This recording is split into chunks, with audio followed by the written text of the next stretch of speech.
Is Dolce & Gabbana the best date night fragrance ever? Let's find out. So let's just get straight into this. I am asking the question, is Dolce & Gabbana EDP, the best date night fragrance ever? Well, this fragrance has been on the market since 2015, so over a decade now.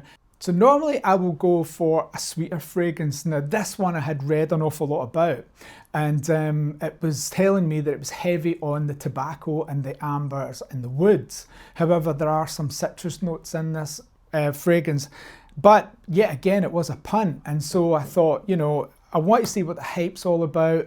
I'd heard good things and bad things about it, which I'm going to quickly discuss as well in this quick review. But hopefully this will give you an idea as to whether or not the hype is worth it, and whether or not this is even worth your hard-earned money if you want to buy it. So like I had said, I had bought this blind. I had no concept of what I was expecting. And yeah, it was something that took me a while to get used to, because it was a completely different scent profile from what I'm used to. However, having said that, if I was to lose this, I would replace it. Now, again, I've said to you that I've had this for nearly 2 years, and you can see by how much it's used, okay? It's a special fragrance for a special occasion, and it's not an everyday wear, okay? It's not a grab on your way to work. This is for date nights, this is for dinners, this is for cocktail parties, this is for something high end, okay? Now, let's just have a quick breakdown of what the notes are in it.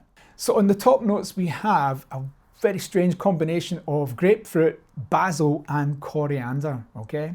Certainly you can get the citrus in the opening, but it's the dry down where the magic happens. So the mids are ginger, cardamom and orange blossom. And then the base, we have got amber and tobacco and cedarwood, okay? And you can definitely get those heavy, woody, tobacco notes. Now, I've never really experienced any other fragrances that deal with tobacco in the base. I know some of the Tom Ford ones do. However, this is an absolute star. I mean, this is just a fantastic fragrance. You can't call something the one and not be good, okay? That's like calling yourself the greatest. If you're Muhammad Ali, you have to be that good, don't you? So again, that I did kind of like buy into the advertising of it slightly, but the curiosity was getting the better of me.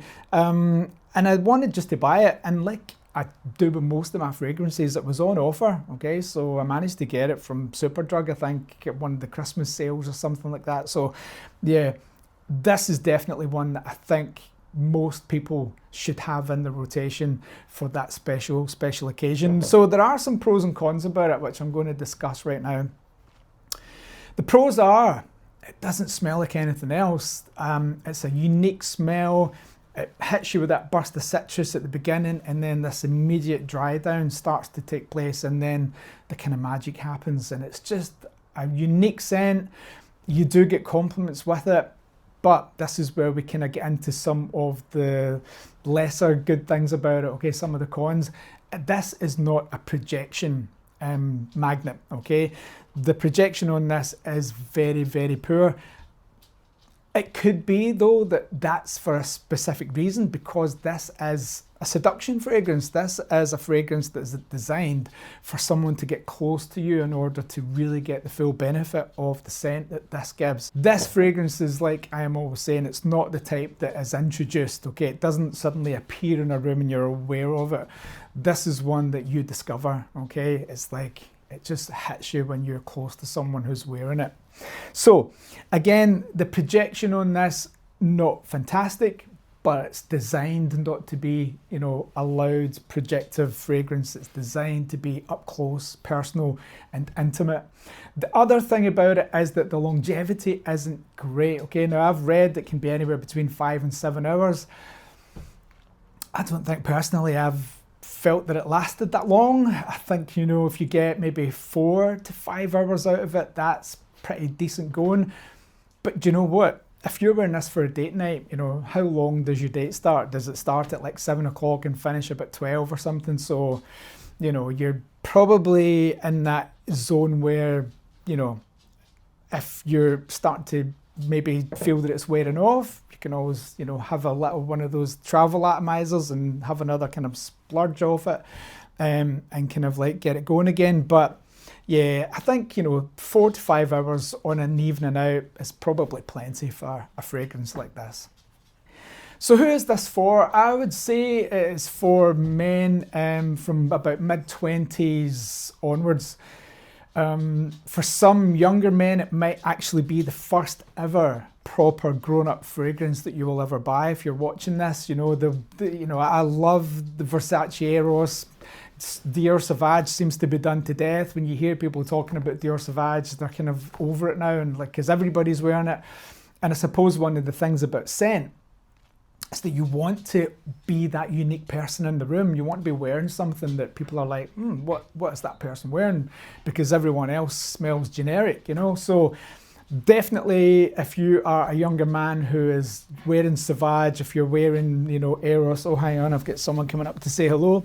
Sorry, Miss Gigi's distracting me here. If you've got these other fragrances that you're wearing, you might want to think about upgrading and putting this in your rotation. You're not going to wear it all the time. It's really not a summer fragrance during the day. This is an event fragrance. You wear this for dates and for going somewhere high end. And so I'm just going to end the review there. This really was just a quick review to introduce this fragrance to another generation of men who maybe haven't got it on their radar.